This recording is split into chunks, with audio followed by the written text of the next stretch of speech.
संजय शरीफ जी, राजस्थान से। राधे राधे महाराज जी, प्रणाम। महाराज जी, जीवन में कभी किसी बात को लेकर चिंता हो तो उस समय हम क्या करें महाराज जी? उस बात में दम ही नहीं जिसमें चिंता हो, फिर चिंता क्या करनी। हम बात नहीं पूछ रहे, उस बात में दम ही नहीं जो हमें चिंतित कर दे। बात तो वो है जो निश्चिंत कर दे।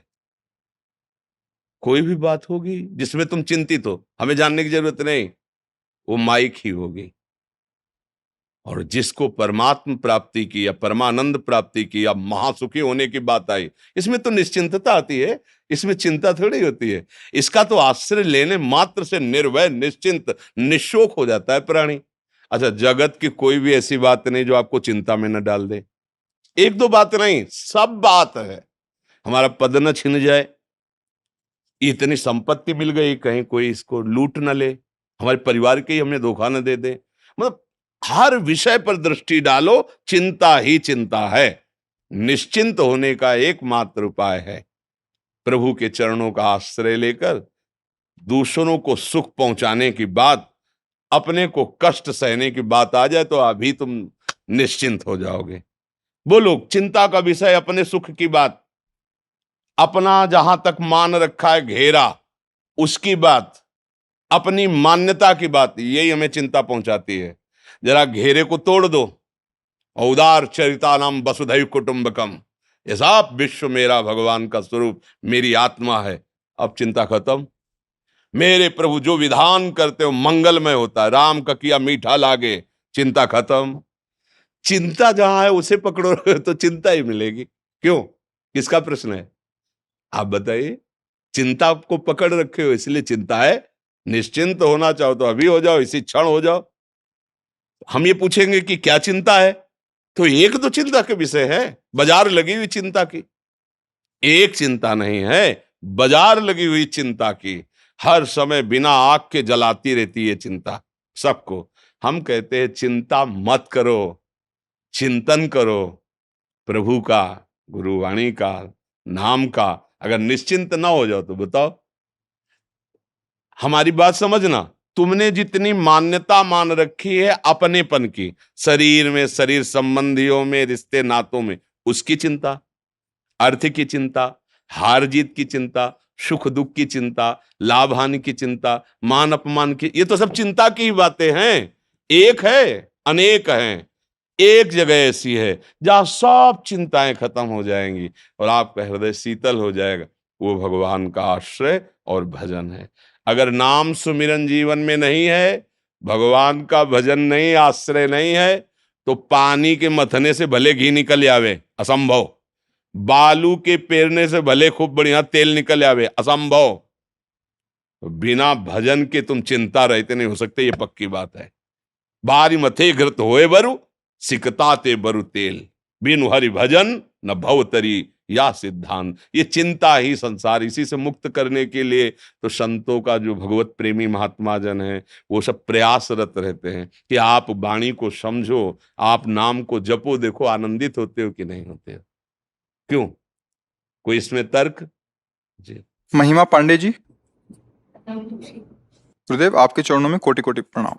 सदगुरुदेव भगवान, हमारा प्रश्न यह है कि जब शरीर पूर्ण होता है तो ये पंच तत्व में विलीन हो जाता है, एवं जो जीवात्मा होता है उसे कर्मानुसार यातना देह आदि शरीर जैसा वर्णन है, किंतु तब हमारा मन कहाँ होता है? अर्थात जब हमें नरक या स्वर्ग आदि कर्मानुसार प्राप्त होते हैं, अथवा तब मन भी साथ ही होता है, क्योंकि आप कहते हैं कि मन में कई जन्मों के संस्कार पड़े होते देखो, हैं। तीन शरीर प्रगट में परमार्थ दृष्टि से देखे गए।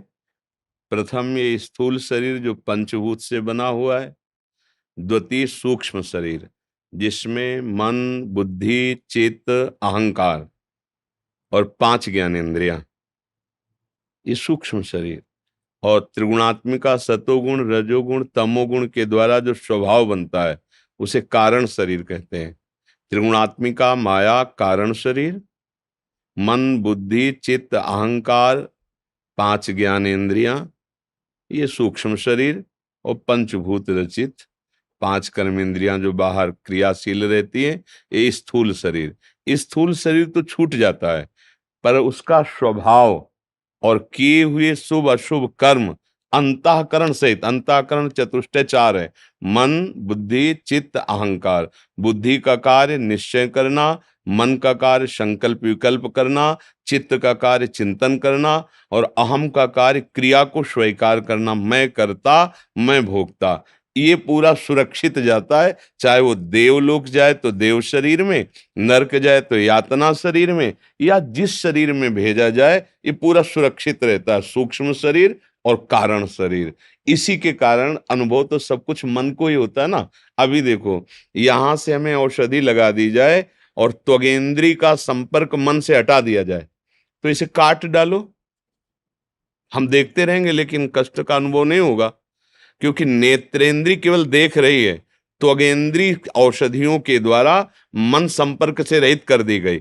अब मन वहां संपर्क नहीं कर पा रहा, त्वगेंद्री को चीर दीजिए, कोई फर्क नहीं पड़ेगा। अर्थात जागृत में इस अवस्था में पंचभूत देह में जो हमें कष्ट का आभास करा रहा है वो मन ही करा रहा है। अच्छा, जिससे स्वप्न अवस्था में स्थूल शरीर पड़ा रहता है सैया पे, पर मन नाना प्रकार की दुखद या सुखद घटनाएं प्रकट करता है, तो अनुभव सत्य तो ही होता है ना कि मुझे दुख हो रहा है या सुख हो रहा है, पर उसमें कुछ नहीं होता, कुछ नहीं होता, केवल मन का कल्पनात्मक भाव होता है। ऐसे ही नरक स्वर्ग का भोग है, जैसे स्वप्न में देखा ना सुख दुख, ऐसे ही पाप कर्म किए तो भयानक मन में वो दुख वृत्तियां, मन ही को तो अनुभव हो रही, पुण्य कर्म किए तो उत्तम सुख की वृत्तियां उदय हुई। पर इससे भी एक अलग गति है, इन तीनों शरीरों से अलग है मेरा आत्म स्वरूप। जैसे ऐसे बिल्कुल सरल भाषा में, जब हम कहीं के लिए तैयार होते हैं तो एक बनियान पहनते हैं, फिर उसके ऊपर शर्ट पहनते हैं, फिर ऊपर कोट डाल लेते हैं। बनियान है कारण शरीर, शर्ट है सूक्ष्म शरीर, और कोट है स्थूल शरीर। लेकिन पहनने वाला तो अभी परिचय में ही नहीं आया। ये तो तीन शरीर है ना, पहनने वाला कौन है? वो आत्मा है, वो परमेश्वर है, वो गुरु स्वरूप, वो सच्चिदानंद भगवान है, उसी का अंश कहा जाता है। उसको पहचान लो, बस इसीलिए मनुष्य शरीर मिला है। अगर नहीं पहचानोगे तो बार बार ये सुखद दुखद भोग कराने वाले शरीर मिलते रहेंगे, छूटते रहेंगे, मिलते रहेंगे। पुनरपि जननम पुनरपि मरणम पुनरपि जननी जठरे शयनम, बार बार बार बार। अब इस बार नहीं, इस बार तो ऐसा उपाय किया जाए कि अब ये परंपरा खत्म होनी चाहिए। अब ऐसी उत्तम माँ से प्रकट हुए हैं, अब और नीच योनियों की माँ से प्रकट ना होना पड़े।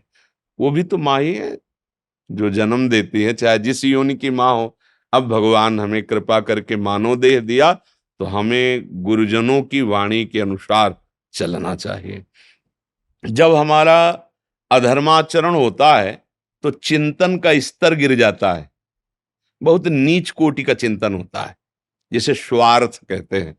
जहां स्वसुख वासना जागृत हो जाती है, उसे धीरे धीरे राक्षसी भाव में परिणित होते देखा गया। मतलब मुझे सुख भोगना है, ये सबके अंदर लालसा होती है, मुझे सुख भोगना है, ये सबके अंदर होती है, सब जो जन्मेगा उसके अंदर होगी। अब कहां भोगना है, ये विभाजन का विषय है, ये विवेक का विषय है। इसीलिए समर्थ है गुरुवाणी, समर्थ है भगवत प्रेमी महात्माओं के वचन, उनके अनुसार हमें देखना है कि मुझे सुख भोगना है, पर कहां? असत गंदे आचरणों में, या गुरुजनों की वाणी के अनुसार भगवत सुख में, आत्म सुख में, परमेश्वर के सुख में। यही हमारी गलती हो जाती कि हमें भोगना सुख है, चाह है, क्योंकि हम सुख स्वरूप भगवान के अंश हैं, तो हम सबकी मांग है सुख। देखो, पिता के कुछ लक्षण ऐसे होते हैं जो स्वाभाविक पुत्र में आते हैं। जैसे हमारे सबके अंदर एक चाह है, कभी मरूं नहीं, कभी ना मरूं, ये चाह है। तो इससे लक्षण मिलता है कि अविनाशी का बच्चा है, मरना नहीं चाहता, अविनाशी का है ना। और मैं कभी दुख ना भोगूं, परम सुखी रहूं, तो सुख सिंधु भगवान का बच्चा है, ये बात समझ में। आनंद सिंधु भगवान का तू अंश है, इसीलिए जैसे मांगे ना हमारी, मैं कभी मरूं नहीं, मैं कभी दुखी नहीं हूं, मतलब मैं अविनाशी हूं और मैं आनंद स्वरूप बनूं। तो रसो वैसा रसम ह्रम लब्धा आनंदी भवतु, मतलब उस आनंद स्वरूप भगवान के हम अंश हैं, परमात्मा के। यदि हम अपने गुरुजनों की वाणी के अनुसार चले और हम उस स्वरूप को समझ जाए तो अभी परमानंद है। तो हमें अन्य देहों में जाना नहीं पड़ेगा। तो अन्य देहों में जाने पर जो दुख सुख का अनुभव होता है वो इसी मन को होता है। ये सबके साथ जाता है, इसी का जन्म मरण हो रहा है। सूक्ष्म शरीर और कारण शरीर, स्थूल शरीर बदलते रहते, कभी सुअर, कभी कुत्ता, कभी देवराज इंद्र, कभी चीटा, कभी भूत, कभी मनुष्य, ये सब क्रम चलता रहता है कर्मानुसार, लेकिन मन वही रहता है। सूक्ष्म शरीर वही रहता है और त्रिगुणात्मिका माया कारण शरीर वही रहता है। पर हम फंस गए इनको अपना मान करके, जो हमें दुर्गति भोगनी पड़ रही, इस गलत चिंतन से फंस गए। मैं शरीर हूं, मैं करता हूं, मैं भोगता हूं, मैंने ये भोगा अब ये भोगूंगा, ये कमा लिया अब ये कमाऊंगा, ये करूंगा। ये सब बाहर की बात। बाहर अंदर बैठा है सुख समुद्र, परमात्मा हृदय में बैठा है और हम ढूंढ बाहर रहे हैं भोगों में। बस यही गलती मिटाने के लिए हमें शास्त्र, संत जन, गुरुवाणी, इसका संयोग प्रदान हुआ उस परमेश्वर, उस अव्यक्त परमात्मा की कृपा से। अब हम वाणी के अनुसार चलें। हम बिल्कुल आपको सच्ची कहते हैं, इतना भी गलत चलोगे तो चिंतन का स्तर गिर जाएगा, आप हमारी बात ही नहीं समझ पाओगे, बात ही नहीं समझ पाओगे, और हो सकता है आपको बुरा लगने लगे। हो सकता है जैसे छोटा बच्चा प्लास्टिक के खिलौनों में खेलता है और माँ उसे उत्तम पदार्थ पवाने के लिए ले जाती है, पर उसको बुरा लगता है कि मेरे खेल को क्यों रोक दिया इसने, मैं खेल रहा था, आनंदित हो रहा था। ऐसे ही जहां तुम अधर्म आचरण करके सुख भोगना चाहते हो, वहां तुम्हें कृपाशील गुरुवाणी, कृपाशील संत जन ये माँ की तरह दुलार कर, ए मत खेल, ये खेल बहुत गंदा है, ये खेला तो गंदा हो जाएगा, वो ऐसा गंदा हो जाएगा इसके लिए कोई साबुन नहीं बना। फिर मलिन अंतःकरण से वो किसी को कुछ नहीं मानता, मनमानी आचरणों में उतर जाता है, फिर उसे दंड मिलता है। वह जो यातना देह दंड का है, उसमें मन, बुद्धि, चित्त, अहंकार और स्वभाव बिल्कुल समाहित रहता है। स्थूल शरीर ऊपर का बदल गया, लेकिन दंड तो वैसे ही भोगना पड़ता है। और वो सब भोगानुभूति ऐसे ही है जैसे स्वप्न में सुखद या दुखद। स्वप्न सुखद हो या दुखद, बिना जागे वो भोग भोगना ही है। अब स्वप्न में किसी ने हमें बांध दिया, हमारी पिटाई कर रहा है, पूरा अनुभव ऐसे ही हो रहा है कि आह मच रही। कभी कभी तो जागृत में चिल्ला पड़ता है, हाँ बोले क्या हो, अरे बोले स्वप्न देख रहा था। तो भोगता कौन है? मन। और मान लिया है आप अपने को। इसी बात को सुधारने के लिए सत्संग हो रहा है कि आप थोड़ा मन से हटें, तन से थोड़ा हटें। तन को अपनी पोशाक माने, ना कि मैं। देखो अपने लोग कितने फंस गए, इस शरीर को मैं ही तो मान रहे हैं ना। अब इसको मैं मानने के लिए मेरी जरूरत हो गई। अब मेरी जरूरत है तो फिर हमें जो मन आया सो कर रहे हैं। अगर हम मन की बात समझें और तन की बात समझें और हम उसके न्यायाधीश बने, तो बहुत जल्दी हम परमात्मा साक्षात्कार कर लें। तो इसलिए बहुत सोच समझ करके हमारा एक एक कदम चले, तो हमें जाने नहीं पड़ेगा, ना देव दे और ना यातना दे। हम सीधे अपने प्रभु को प्राप्त होंगे, काम खत्म हो जाएगा, आवागमन मिट जाएगा।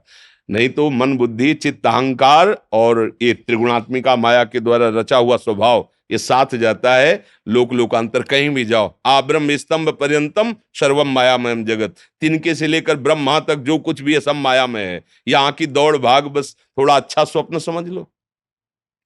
जैसे स्वर्ग आदि के भोग हैं, लंबा स्वप्न, थोड़ा अच्छा स्वप्न, लेकिन जगोगे तो पुण्य छिड़े मृत्यु लोके विशंति, फिर वही प्रपंच। इसलिए नाम जप करो, अंदर ही अंदर खूब नाम जप करो, सब ठीक हो जाएगा। प्रभु बड़े करुणामय हैं, हमें उनकी करुणा पर भरोसा है, गुरु की करुणा पर भरोसा है। वो जहां कृपा करते हैं वहां फिर फतेह ही फतेह होती है। विजय, फतेह का मतलब विजय। अब काम क्रोध माया तुम्हें परास्त नहीं कर पाएगी। जो गुरु शरण है, गुरु वाणी की शरण में है और उसके अनुसार अपना जीवन चला। ये जो बातुल भूत विवश मतवारे, ते नहीं बोले वचन विचारे, तिनकर कहा सुनी नहीं कहा। ये मदांध लोग, माया ग्रसित चित्त वाले, कुछ का कुछ, कुछ का कुछ। शास्त्रों का अर्थ ऐसे समझ में आता है, आपका आहार पवित्र हो, आचरण पवित्र हो, आप अनुशासन, शास्त्र अनुशासन में हो, फिर आप देखो एक एक बात समझ में आएगी आपको। आहार गलत है, आचरण गलत है, तो हम लोगों की जो शास्त्रों की बात है, संतों की बात है, उसका तुम उपहास करोगे, मजाक बनाओगे। ऐसा खूब कमाओ, खाओ, भोगो, जियो मौज मस्ती से। वर्तमान के लिए तुम बोल रहे हो ना, लेकिन कल तुम्हारा कैसा होगा? जो कल के लिए सोचता है वही विवेकवान होता है। हम इस समय तो खड़े हैं सही जगह, लेकिन हमारा कदम कहां पर पहुंचने जा रहा है, वो विवेकवान है। अरे चलो देखेंगे, वो अंधा आदमी है। हमारा कदम प्रकाश में पहुंचना चाहिए। देख के रखना है मैं कौन सी क्रिया कर रहा हूं, क्या बोलने जा रहा हूं, ये विवेकवान का लक्षण है। पर जो गंदा आहार, गंदा आचरण, गंदा चिंतन, गंदा, तो वो संतों की भी निंदा करते हैं, शास्त्र की भी निंदा करते हैं, क्योंकि पल्ले कुछ पड़ता नहीं, मलिन बुद्धि है। ये तो बड़ी कृपा है कि ऐसे कलिकाल में भी आप लोग ऐसे श्रद्धावान हैं कि संतों की बात सुनना चाहते हैं, प्रभु के मार्ग में चलना चाहते हैं। नहीं तो हम ऐसी हवा चल रही ना, सत्य मार्ग की तरफ चलने की हिम्मत नहीं रह गई, सत्य चिंतन करने की हिम्मत नहीं। इतना विषयों ने परास्त कर दिया है कि सत्य वचन सुनने की भी ताकत नहीं रह गई, सत्य वचन मनन करने की ताकत नहीं रह गई, सत्य वचन आचरण की। सत्य मार्ग है कैसे हम उस ब्रह्म तत्व को जाने जो हमारा स्वरूप है, कैसे हम परमात्मा को प्राप्त हों, ये सत्य मार्ग है। अगर वो आनंद समुद्र मिल गया तो चुल्लू दो चुल्लू पानी के लिए किसी की तरफ देखना पड़ेगा क्या? जिसे सुंदर गंगा की धारा में अवगाहन करने को मिले, उसे गड़ैया छोटे छोटे गड्ढे देखने पड़ेंगे। अरे आनंद का समुद्र है परमेश्वर, परमात्मा आनंद स हम उसी की खोज कर रहे हैं। आप गौर से देखना, किसी भी भोग में, आप तो लोग तो गृहस्थ में हो, जहां किसी भोग को भोगोगे तो जो भोगने के पहले आपने सोचा था सुख, वो आपको आने मिलेगा भोगने के बाद। एक मन में फिर अशांति होगी कि वो बात तो नहीं जो मैंने सोचा था। वो चाह रहा था कि अगर ये भोग मिल जाए तो मैं कृतकृत्य हो जाऊंगा, और जब भोगा तब उसे लगा इसमें नहीं है। फिर वो दूसरे शरीरों में, दूसरे विषयों में, दूसरे भोगों में पूरा जीवन केवल इसी प्रश्न के समाधान में ढूंढने में चला जाता है और हाथ कुछ नहीं लगता। जैसे भूत के लड्डू हो ना, खूब खाओ कोई तृप्ति नहीं होगी, और ना खाओ तो ललचाओ, ऐसे ही माया है। खाओ तो तृप्ति नहीं और ना खाओ तो जलो। तो हमें ये मार्ग थोड़ा गलत है, हमें थोड़ा मार्ग चयन करना पड़ेगा। जिस मार्ग में अपने लोग बहते चले जा रहे हैं भोगों के, हमारी चाह भोग नहीं है, हमारी चाह शांति है, आनंद है। और भगवान करे त्यागात शांति अनंतरम, त्याग से शांति प्राप्ति होती है। संयम में आओ, मर्यादा में आओ, मर्यादा पूर्वक विषय को भोगो, तो आपको विषयों से वैराग्य हो जाएगा और भगवान की तरफ रति हो जाएगी। श्री हरिवंश महाराज जी। महाराज जी, आपके चरणों में कोटि कोटि प्रणाम। महाराज जी, आपके आशीर्वाद से मेरा मन भक्ति में लगने लगा है, लेकिन विकार बहुत परेशान करते हैं। कृपा करके मार्गदर्शन करें कि इन विकारों से किस तरह निकला जाए और निरंतर भक्ति में रहने के लिए क्या करना चाहिए ताकि भगवान का नाम कभी ना छूटे, और किस तरह पहचाने कि हमारा इस धरती पर आने का उद्देश्य क्या है। हाँ, बहुत सुंदर प्रश्न है। विकार की तो चिंता मत करो, ये हमारी पुराने संस्कारों की जो पोटरी है, जब भक्ति का रंग चढ़ेगा तो ये भस्म हो जाएंगे। भक्ति ज्ञान और वैराग्य को प्रकाशित करती है। जहां ज्ञानाग्नि प्रकट हुई, समस्त अशुभ संस्कार भस्म हो जाते हैं। जो हमारे अंदर की गंदी चेष्टाएं, गंदी बातें, गंदे संस्कार हैं, वो आगे चलकर नष्ट हो जाएंगे। अभी चिंता मत करो, नष्ट होना शुरू हो रहे हैं तभी दिखाई दे रहे हैं वो। जब हम इनमें लगे थे तब तो हमें अनुभव ही नहीं हो रहा था कि हम गंदे हैं। आज भक्ति का रंग थोड़ा चढ़ा तब हमें दिखाई देने लगा, और ये अब असहनीय होने लगे कि हमारे अंदर गंदे विचार आते हैं, गंदी भावनाएं, ये सब कैसे नष्ट हों। अब आपके अंदर अगर पवित्रता ना ही होती तो ये विचार ही नहीं आते। मतलब जिस भक्ति को आपने स्वीकार किया उसका प्रोसेस शुरू है, वो अपना कार्य कर रही है। हमें थोड़ा भक्ति बढ़ानी है। हमारी भक्ति में जब अंतराय पड़ता है तब इन विकारों को थोड़ा बल मिल जाता है। अगर अंतराय ना पड़े, मतलब जैसे किसी दुश्मन को पकड़ के दबा दे फिर उसे सांस न लेने दे, तो थोड़ी देर में अस्तित्व खत्म हो जाएगा। ऐसे ही हम भक्ति का रंग इतना बढ़ावें कि काम, क्रोध, लोभ, मोह, मद, मत्सर, ईर्ष्या, इनको अवसर ही ना मिले गिराने का। इसलिए उसे निरंतर कहते हैं। हमारी भक्ति निरंतर चलती रहे। अभ्यास योग युक्तेन चेतसा नान्यगामिना। हम ऐसा अभ्यास करें कि हमारा चित्त इन गंदे विचारों की तरफ जाए ही ना। तो जाए तब ना जब हमारे पास समय की सार्थकता। हमारा समय इतना भक्ति में तन्मय हो जाना चाहिए कि हमारे पास समय ही नहीं है। कभी नाम जप करें, कभी नाम कीर्तन करें, कभी परिवार को भगवान का स्वरूप मान के उसकी सेवा कर रहे हैं, कभी किसी ग्रंथ का स्वाध्याय कर रहे हैं, कभी किसी संत की वाणी सुन रहे हैं, और कभी एकांत में भगवान के रूप का ध्यान कर रहे हैं। अपने परिवार के जनों को भगवान का स्वरूप मान के सेवा करना, वो भी भक्ति है। अगर उसे भक्ति से अलग कर दोगे तो इस भक्ति में विघ्न पड़ जाएगा। हमें व्यवहार भी भगवत स्वरूप बनाना है, पर भाव जब तक भगवत नहीं रहेगा तब तक फिर ये दोष उत्पन्न होता रहेगा कि हम तो इन सबकी सेवा करते हैं और यही सब हमको कड़ुआ बोलते हैं, ऐसा व्यवहार करते हैं, क्या फायदा ऐसी सेवा का। नहीं नहीं, उनसे हमें उनके द्वारा किए हुए व्यवहार पर नाराज नहीं होना, और हमें जो कर्तव्य है उनके लिए वो हमें करते रहना है। इससे बहुत जल्दी भक्ति पुष्ट हो जाएगी। गृहस्थी में ये अनिवार्य है। विरक्ति में तो स्पष्ट वर्णन है ही है कि कोई गाली दे, अपमान करे, निंदा करे, बिल्कुल आपको सम रहना, शांत रहना है। देखो, बिना मटकी आवे में रखे वो द्रवित पदार्थ रखने लायक नहीं होती। जैसे मटकी है ना, उसको आवे पे ना रखो, आग पे ना रखो तो वो सामर्थ्यहीन रहती है। थोड़ा भी आप एक चुल्लू जल डालिए, पूरी मटकी फैल जाएगी। और वही जब आवे में तप के तैयार होती है तो वर्षों उसमें जल भरा रहे तो भी नहीं फटेगी, क्योंकि मजबूत हो गई। अब हमें भगवदानंद चाहिए तो अब हमारे मन को थोड़ा जलना पड़ेगा। काम की जलन, क्रोध की जलन हम जब नहीं सह पाते तब क्रियाओं में उतरते हैं। तो हम जो धर्म से अलग क्रियाएं हैं उनको ना करें, उनसे जो जलन हो रही उसको हम सह जाएं, तो हमारा हृदय धीरे धीरे इतना सामर्थ्यशाली हो जाएगा कि किसी के द्वारा किए हुए प्रतिकूल व्यवहार या किसी के द्वारा की हुई निंदा का प्रभाव ही हृदय में नहीं पड़ेगा। हृदय में एक आनंद, एक मस्ती रहेगी। वही मस्ती हर विपत्ति को चीरते हुए परमार्थ के पथिक को आगे बढ़ाती है। तो भक्ति का रंग हमारे हृदय में कैसे चढ़े? भगवान ने गीता जी में कहा है, मत चित्ता मदगत प्राणा बोधयन्तः परस्परम कथयन्ति च माम नित्यम तुष्यन्ति च रमन्ति च तेषां सतत युक्तानां भजतां प्रीतिपूर्वकं ददामि बुद्धि योगम तम येन मामुपयान्ति ते।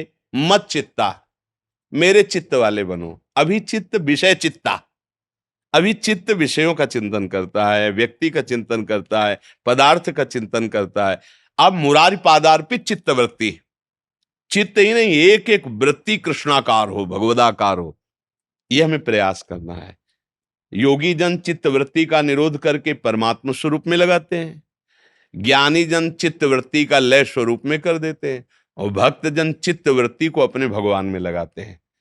अगर भगवान में चित्त वृत्ति नहीं लगेगी तो फिर भक्ति किस बात की हो रही है? जो हमारे चित्त चोर प्रभु हैं, बार बार उनके रूप का चिंतन, नाम का चिंतन, लीला का चिंतन, गुण का चिंतन। और फिर मदगत प्राणा, जैसे प्राणवायु हमारी, तभी हम जीवित हैं। अन्न और जल आदि से प्राणवायु हमारी पुष्ट होती, प्राण पुष्ट होते हैं। अब हमारा प्राण पोषण होना चाहिए भगवत चिंतन। भगवत चिंतन छूटे तद विस्मरणेन परम व्याकुल, हमें ऐसी व्याकुलता होनी चाहिए जैसे कोई सांस बंद कर दे तो हम फड़फड़ा जाएंगे ना। ऐसे हमारा प्रभु का चिंतन छूटे तो हमारे प्राण व्याकुल, अरे भगवान को मैं भूल गया, इतनी देर, इतने मिनट भगवान को भूल गया। तो अब हमारे अंदर मदगत प्राणा वाली भक्ति आ रही। जैसे श्वास प्रश्वास हमारी स्वाभाविक चल रही, ऐसे हर श्वास, एक भी श्वास खाली न जाए, हम भगवान का नाम स्मरण करें, भगवान की लीला गायन करें। बोधयंता परस्परम, जब हम चार लोग बैठे तो प्रपंच की वार्ता न करें, घर परिवार की एक दूसरे की निंदा संतुष्टता वाली बातें न करें, प्रभु की चर्चा करें। पर ऐसा संभव? जहां चार लोग बैठेंगे किसी की टांग खींचेंगे, निंदा करेंगे, वो ऐसा तो है पर ऐसा, निंदा, ये प्रपंच वार्ता, समय हम बहुत बर्बाद करते हैं। भगवान कह रहे समय कहां खर्चा करो, बोधयंता परस्परम, ज्ञान की बात करो, भक्ति की बात करो, मंगल बात करो, जिसमें आनंद हो, ऐसी बात करो। निंदा स्तुति की, प्रपंच की बात क्यों करते हो? कथयन्ति च माम नित्यम, मेरा ही कथन करो। तुष्यन्ति च रमन्ति च, उसी में संतुष्ट रहो, आनंदित हो जाओ। भगवान की लीला, भगवान के गुणों, भगवान के नाम में इतनी महिमा है, आप शुरू तो करो, रोमांच हो जाएगा, हृदय गदगद हो जाएगा, अश्रु बहने लगेगा। तेषाम सतत युक्ता नाम, अब भजन चल पड़ा निरंतर। अब क्या होगा? बोले ददामि बुद्धि योगम तम येन माम उपयान। जैसे भगवान अर्जुन जी को दिव्य दृष्टि देते ना विराट स्वरूप का दर्शन करने के, ऐसे भगवान ने योग प्रदान कर दिया। अब अपने ही हृदय में भगवान का दर्शन हो गया। बुद्धि योग, निरंतर तन्मय, निरंतर भगवान में एकात्म भाव। अब अन्य कोई, वो दिव्य महापुरुष हो गया, चाहे स्त्री शरीर हो चाहे पुरुष शरीर हो। शरीरों के भेद से भक्ति में कोई अंतर नहीं होता, क्योंकि हम सब स्वरूप में एक ही हैं। ये बाहरी पोशाक स्त्री पुरुष की, स्वरूप सबका एक ही है, परमात्मा स्वरूप है। सुभाष अगम जी काठमांडू नेपाल से। राधा वल्लभ सिंह। राधा वल्लभ शेरवंश महाराज जी, आपके चरणों में कोटि कोटि प्रणाम। महाराज जी, हम नेपाल में स्वधर्म टीवी चैनल में संतों से आध्यात्मिक अंतर्वार्ता लेते हैं। बहुतों को राधा नाम और आपसे जोड़ने का प्रयास करते आ रहे हैं और नाम जप भी निरंतर करते हैं। आपकी दया से नेपाल में बहुतों को राधा नाम से जोड़ रहे हैं। और पशुपतिनाथ से हम, मेरी श्रीमती, मेरे दोस्त और इनकी श्रीमती, हम लोग आपके लिए पशुपतिनाथ से रुद्राक्ष भी लेके आए हैं और नेपाल का एक चुनरी भी लेके आए हैं। सबसे बड़ी भेंट तो ये है कि आप नेपाल में राधा नाम, ये सबसे बड़ी भेंट है कि आप हमारी श्री जी का नाम, अगर 4 वचन भी कोई मान गया तो जीवन परिवर्तन हो और जाएगा। अगर हो सके तो अभी तो नेपाल आइएगा। हम तो ऐसे, हाँ, ऐसे बिके हुए जीव है कि धाम से कहीं बाहर ही ले जाते। धाम आजीवन। आपका कृपा हो सब नेपाल के लोगों के लिए कि वहाँ ये बहुत नाम का हो। हम आपसे प्रयास कर रहे हैं। बहुत सुंदर, हमें अच्छा लगा आपसे बात करके कि आप दूसरों को भगवान के नाम के प्रति, सतमार्ग के प्रति प्रेरित करें, ऐसा है। आज कुछ भक्तों ने आपके श्रीमुख से नाम चाहा है महाराज। हम तो राधा वल्लभ श्री हरिवंश राधा राधा रटते हैं। आपको जो नाम प्रिय हो, जो गुरु जी ने दिया हो, खूब श्रद्धा विश्वास पूर्वक जपो। कलिकाल में और कोई साधन सफल होना बड़ा कठिन है, ये नाम ही तुम्हारा बेड़ा पार कर देगा। अर्थ धर्म काम मोक्ष जो चाहोगे सब नाम से प्राप्त हो जाएगा। कलयुग समयुग आन नहीं, जो नर कर विश्वास। गाय राम गुण गण विमल, भौबिन तरह प्रयास। बिना प्रयास के संसार समुद्र से पार हो जाओगे। नाम जप करो, भगवान की लीला चरित्र सुनो, भगवान का चिंतन करो। विषय चिंतन करोगे, हृदय जलेगा, विषय क्रियाएं बनेगी, पाप बनेगा। विषाद में, बहुत क्लेशी चिंता में हर समय डूबे रहोगे। चाहे जितनी डिप्रेशन की दवा खाओ, दूर नहीं होने वाला। वो तभी दूर होगा जब उसका मूल नष्ट हो। जो आपकी मानसिक स्थिति बिगड़ी, उसका मूल है गलत आचरण, पाप। अब उसको नष्ट करने के लिए भजन करोगे, वो नष्ट होगा, हृदय शीतल हो जाएगा, बुद्धि शांत हो जाएगी, आनंदित हो जाएगी। नहीं बेमतलब चिंता में फंसे रहोगे। बेमतलब होना वही है जो होगा, लेकिन तुम बेमतलब जलते रहोगे। तो इस बेमतलब की जलन से बचने के लिए कम से कम नाम जब शुरू करो, फिर आगे की स्थिति आना प्रारंभ हो जाएंगी। देखो, सब साधन अलग हैं, नाम के समान कोई नहीं है। नाम साक्षात नामी ही नाम में समाया हुआ है। जितना नाम जप करोगे, आज हमारा नाम जप ही नहीं हो रहा और सब कुछ हो रहा है, दान पुण्य सब कुछ हो रहा है। नाम जप अगर नहीं होगा तो हमारे गंदे मन पर शासन करने के लायक बुद्धि नहीं रहेगी। आप सुनते रहेंगे और आपसे गलत आचरण होते रहेंगे। अगर बचा सकता है कोई तो नाम बचा सकता है। अंदर ही अंदर जैसे नाम जपोगे वैसे ही आग पैदा होगी, और वो ज्ञानाग्नि, वो प्रेमाग्नि आपके सब गंदे आचरणों को भस्म कर देगी, विषयों को भस्म कर देगी, हृदय निर्मल हो जाएगा। बिना पढ़े लिखे भी शुद्ध शास्त्रों का ज्ञान आपके हृदय में प्रकाशित हो जाएगा यदि नाम का जप किया है। पर ये इसीलिए कठिन होता है क्योंकि मन विषयों के चिंतन में, भोगों में है। तो हम थोड़ी देर नाच गा तो सकते हैं, थोड़ी देर जाके सुन सकते हैं, सुना सकते हैं, पर मन को अंदर ही अंदर नाम सुमिरन में लगा, ये थोड़ा कठिन पड़ता। और ये कर ले गए तो विजय हो गई। इसलिए सब प्रयासरत रहो, गुरु प्रदत्त नाम या जो नाम आपको प्रिय लगे, खूब नाम रट करो। नाम रटन से ही हमारी बुद्धि इतनी बलवान हो जाएगी कि कोई भी गंदी बातें हमको गिरा नहीं पाएंगे। और अगर नाम जप लें तो हम उपदेश करेंगे कि ये नहीं करना चाहिए, और वही होगा। और आप सुनोगे कि ये नहीं करना चाहिए, पर आप वही करोगे, क्योंकि मन बहुत बलवान है। इससे भी बलवान नाम है। जो नाम ही भगवान को भी अधीन कर ले तो नाम सुमिरन सब सब कुछ नाम में समाया हो। नाम लेके बैठ जाओ, भवसागर से पार हो गए। नानक नाम जहाज है, चढ़े से उतरे पार, बैठ जाओ नाम रूपी जहाज में, पार हो गए। हाँ जी, लव पशुपतिनाथ जी का पिताजी पिताजी नाम जय पशुपतिनाथ भगवान की जय, राधा वल्लभ लाल की जय जय। तो नेपाल से है बाबा जी, हाँ। तो नेपाल के नेपाली लोग बनाते हैं ऐसा। बहुत अच्छा है, देख के आपको बहुत श्री जी खुशी की लगा। चुनरी लाके इन दोनों सखी को माला इनको और इन दोनों लोगों को। बहुत अच्छा दिख रहा है नेपाली बहुत लोग। अच्छा लगा। दंडोत दंडोत। ये श्री जी की चुनरी है, आप नेपाल की चुनरी है, मैं प्रिया जी की चुनरी। ये एक माला आपको, एक माला दे।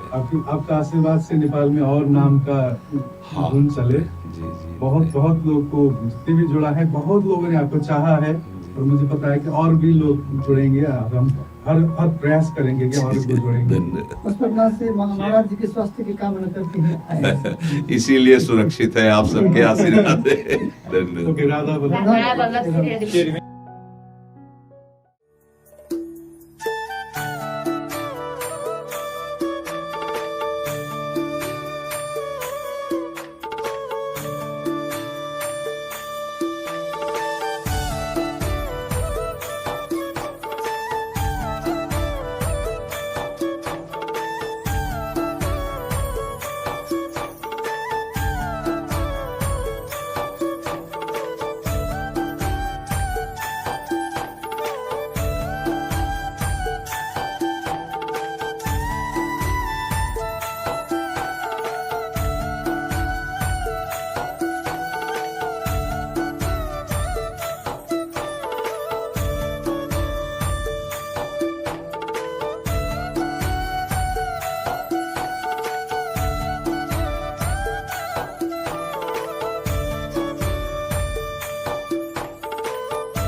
हाँ हमने ले लिया, अब पा आप लेना, ठीक है। तो शायद आप